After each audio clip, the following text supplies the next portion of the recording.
Welcome to the Daily Bible for Kids podcast. The date is March the 15th. My name's Hunter, and we are reading through the Bible. Every day, kids from all around the world gather here to listen to these amazing stories from the Bible, from Genesis all the way to the book of Revelation. And today, we're in the book of Ruth. Naomi was going through a difficult time. She and her family had moved to another country when food crops wouldn't grow. Her husband and her sons had died in the land of Moab, but now the crops were growing back in her home again. So Naomi decided to go back. Would she have to live the rest of her life all alone there? Let's read about it from Ruth chapter 1. Then Elimelech died, and Naomi was left with her 2 sons. The 2 sons married Moabite women. One married a woman named Orpah, and the other a woman named Ruth. But about 10 years later, both Mahlon and Chilion died. This left Naomi alone, without her 2 sons or her husband.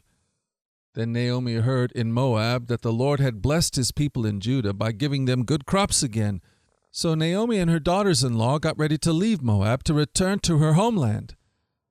With her 2 daughters-in-law, she set out from that place where she had been living, and they took the road that would lead them back to Judah. But on the way, Naomi said to her 2 daughters-in-law, "Go back to your mother's homes, and may the Lord reward you for your kindness to your husbands and to me. May the Lord bless you with the security of another marriage." Then she kissed them goodbye, and they all broke down and wept. "No," they said, "we want to go with you to your people."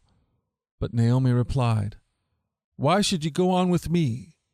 Can I still give birth to other sons, who could grow up to be your husbands? No, my daughters, return to your parents' home, for I am too old to marry again. And even if it were possible, and I were to get married tonight and bear sons, then what? Would you wait for them to grow up and refuse to marry someone else? No, of course not, my daughters. Things are far more bitter for me than they are for you, because the Lord himself has raised his fist against me." And again they wept together. And Orpah kissed her mother-in-law goodbye. But Ruth clung tightly to Naomi. "Look," Naomi said to her, "your sister-in-law has gone back to her people and to her gods. You should do the same." But Ruth replied, "Don't ask me to leave you and turn back. Wherever you go, I will go. Wherever you live, I will live. Your people will become my people, and your God will be my God. Wherever you die, I will die, and there I will be buried. May the Lord your God punish me severely if I allow anything but death to separate us." When Naomi saw that Ruth was determined to go with her, she said nothing more. So the 2 of them continued on their journey. When they came to Bethlehem, the entire town was excited by their arrival.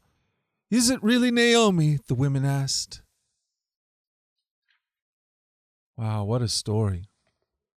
Naomi was sure that her daughters-in-law, Ruth and Orpah, would not want to leave their homes and move to a strange country. But Ruth loved Naomi so much that she would not leave her. Real love means being loyal, sticking with family members or friends, even when it isn't easy. Ruth is a great example of loyalty. And even a greater example of loyalty would be Jesus. He's loyal to us. He sticks with us. He never leaves us. This is what John 15 verses 12 and 13 says. "This is my commandment. Love each other in the same way I have loved you. There's no greater love than to lay down one's life for one's friends." Well, how about that?